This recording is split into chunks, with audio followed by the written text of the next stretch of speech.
munaasabadan ballaaran ee soo dhaweynta ee ururka dhalinyarada Somaliland ee Saydu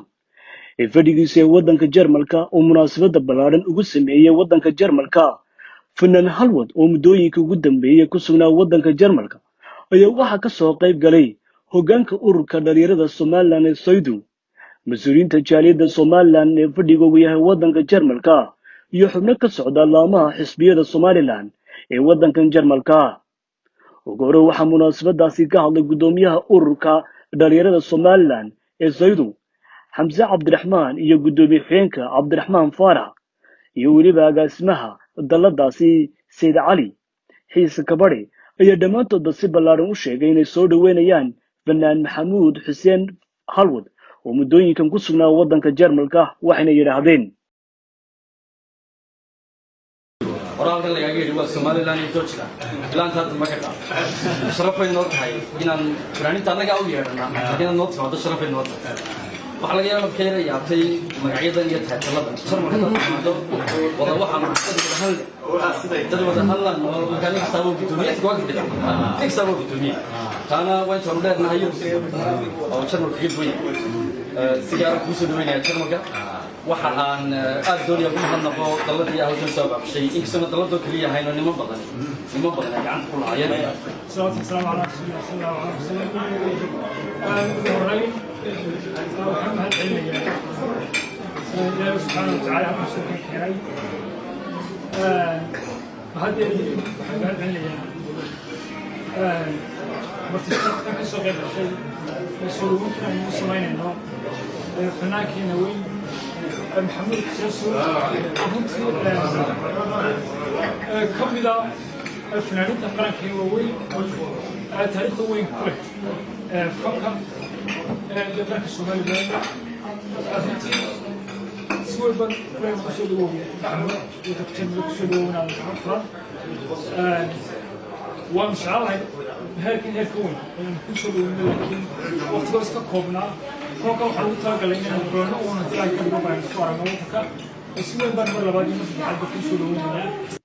waxaa kaloo iyaguna ka hadlay madashaasi qaar ka mid ah jaaliyadda Somaliland ee ku sugan waddanka Jarmalka ayaa dhammaantoodba cod dheer ku sheegay inay si ballaaran u soo dhaweynayaan alfanaan Maxamuud Xuseen Halwad waxaana sheegeen si diiran ugu soo dhaweynayaan waddanka Jarmalka waxaan maanta sharaf iyo karaamo noo ah inaan soo dhaweyno fanaan weyn Soomaaliyeed gaar ahaan Somaliland gaar ahaan reer Togdheer inaan ku soo dhaweyno magaalada Frankfurt am Main Maxamuud Xuseen Halwad aad baan ugu faraxsanahay haddaan nahay dhalinyarada Jarmalka reer Somaliland weliba gaar ahaan reer Togdheer ninkan annaga xasuus khaas noo mudan yahay waa nin reer Togdheer oo gobolkii ragga aad baan ugu faraxsanahay qiimaha iyo qadarinta mudan ee ka soo qayb galay xafladan aadka u boqran ee lagu soo dhaweynayo fanaankeennii weynaa Maxamuud Xasan Maxamed Halwad waxaan ku leenahay waqti marka ugu horeysa ku soo dhawow Frankfurt iyo guud ahaan Germany kolley waa dadkani waa dadkaagii reer Somaliland waan ku soo dhaweynaynaa cadaalad baan ku soo dhaweynaynaa insha Allah billahi kariim السلام عليكم ورحمة الله تعالى وبركاته. طبعاً والشباب كمان شو قيد كشيء هاي بنو السلام يا محمود حسين حلوت وفنان عانا جيجا صومالي وضع عانا وحنا مرينا يعني مقلب ومرت جور السوشيال تلقي شرم كيمي وبصور دوين إنك عن ريب فرانكفورت يو دافع شرم اللي بدأ تقول كليمي وعم كلنا في الكومن شرم بصور دو تلقي شرم حفلة قرآن أسبق filan ee boqorkan ee ku soo dhaweynayno Maxamuud Xuseen Halwad sidoo kale waxaan salaamayaa soo dhaweynayaa alfanaan Maxamuud Xuseen Halwad waxaan maqlayn badan iyadoo la leeyahay madaxweyne waxa salaantaada u taagan cutubyo kamid ah ciidanka qaranka baas waxa leeyahay Maxamuud Xuseen Halwad alfanaan waxa maanta soo dhaweyntaada halkan u fadhiya cutubyo kamid ah bulshada Soomaalida ee ku dhaqan dalka Jarmalka ku soo dhawow dadkaagii ku soo dhawow taageerayaashaadii ku soo dhawow asxaabtaadii soo dhawow kulay waxaan doonayaa halkan inaan uga mahadnaqo Cabdi Faarax Galmud runtii Cabdi Faarax Galmud oo soo agaasimay xafladan isagu soo habeeyay oo soo dhaweyntan qiimaha iyo sharafta leh tuurto Cabdi waxa la yidhi filan dadka soo samara aad baan u salaamay dhamaantiin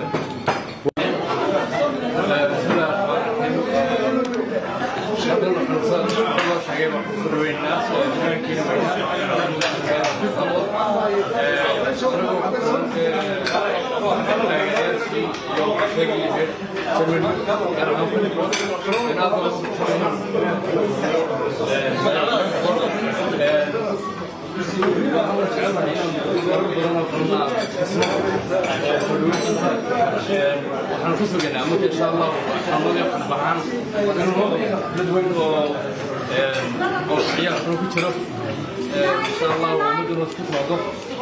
وحنا يعني نطلع فنانك وحنا لنا يقصلوا ذلك جرمالك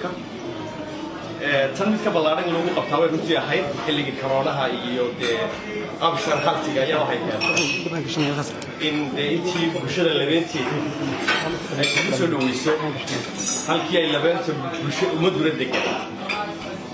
runtii waan aad baan u mahadnaqayaa ururka dhalinyarada Somaliland ee Sooyda oo Cabdi Farax Afayeen u yahay oo dadaal badan ka sameeyay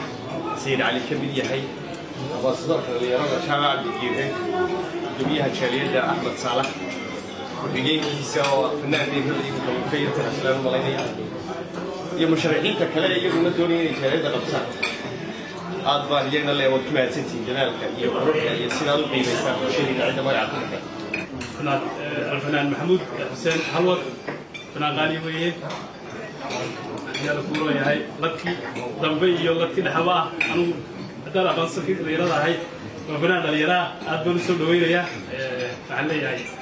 وده كتير كسر له راح يوم الدور كي كتير كوي توغان إن شاء الله بكل إنتاج كبدنا ندخل ولا شو كنا لكن ميود ما أنت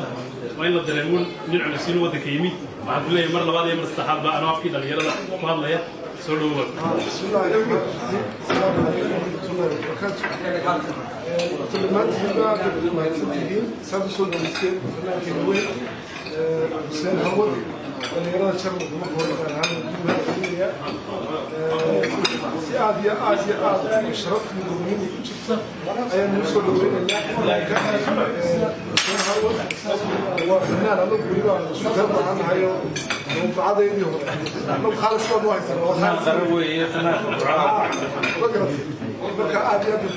waxaan ku helay soo dhawow maxamuud ku soo dhawow dalka Jarmalka waxawey waxaan u mahadnaqayaa waxawey dadka iyaguna halkaa ka soo qayb galay magaalada Somaliland odayaasha Ahmed Cabdilaahi Cabdikariim iyo Mustafa iyo waxawey mustambeedka Jarmalka waxawey odayaasha wadanka waxaan isagana salaamayaa mahadnaqayaa naasir oo kale iyo asxaabta dhammaantood waxaan ku helay kulay halkan hadal badan kelmad fudud maanta كلمة ولا سولوين مركب حوالي حكومة سولو قلب فوق سولو أحمد صالح قدوميها جالية الصوماليلان يقدومي كحين كجالية الصوماليلان عبد الناصر عيسى ودمان تضيقنا مدشاتي كعلي أي وحي هوست كحريقين إن كفر حسين سولوين تا فنان حلوض وحنا يدعدين مركا لو كان مقنا حسبيد يعد باكلنا فديا يغنا كلميه كاسو جيدا مركا ودش وساك المدري والمسدي كما فرين لبد خلق لوغا مهدقينا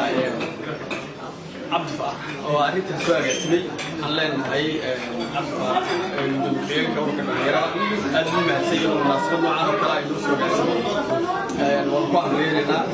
وريد كنت خيرنا جماعه سوق الياشا دوين أنا دفن هذا الكون تبغى ودك فلان يقول لنا نقول ما تصير وكم مرة بدنا فلان يدبون عسونا إن شاء الله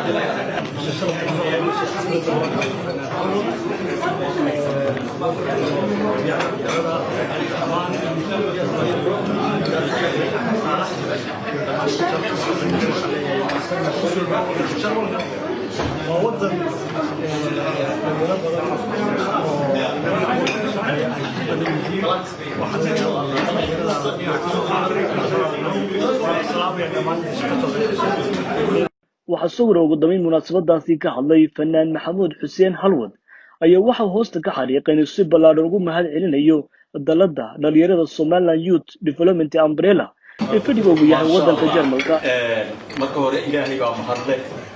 markii xiga waxaan u mahadnaqayaa dhalinyaradan sharafta leh karaamada leh ee sida qadirinta iyo kalgacalka ka muuqdo igu soo dhaweeyay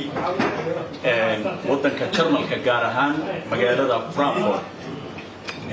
wax badan baa qolyaha reer Burca ka maqasheen برعوا مقالة ذي رجع أنا ما تحنقر يا أبا إني فرانكفورت إيه كان الجوجابة أي يهين مقالة ذي رجع يا كنتا وايو دليرو هم وضله وضع السعودة اسكت هيران أنت فرار الهين ومدو اللي بتيت الكيسة iyo munaasabadiisa iyo maskabkiisa leeyahay ku sharfay yahay ayaa halkan igu soo dhaweeyay aniga laftaydii ayaaba dib u dhashayo midii diilada bay gashay oo anigu imka fanka kaba sii socdo intii naadi ku weyn wada haadaydi ku weyn ayaaba imka rajay gashaan si hore imka fankaaga aad iska sii wadeed saasaba igu soo dhaweeyay anagu waa farxada maanta aanan marraba aanan ilaawin sida qadarinta leh ee qiimaha leh ay soo dhaweyseen aad iyo aad baa u mahadsantihiin aad iyo aad baan idinka mahad celinayaa goob kastoon tago iyo meel kastoon tagaba marraba ilmaami maayo maanta madashan ay soo dhaweyseen aad baan idinka mahad celinayaa Cabdirashiid Caynte Home Cable TV waddanka Jarmalka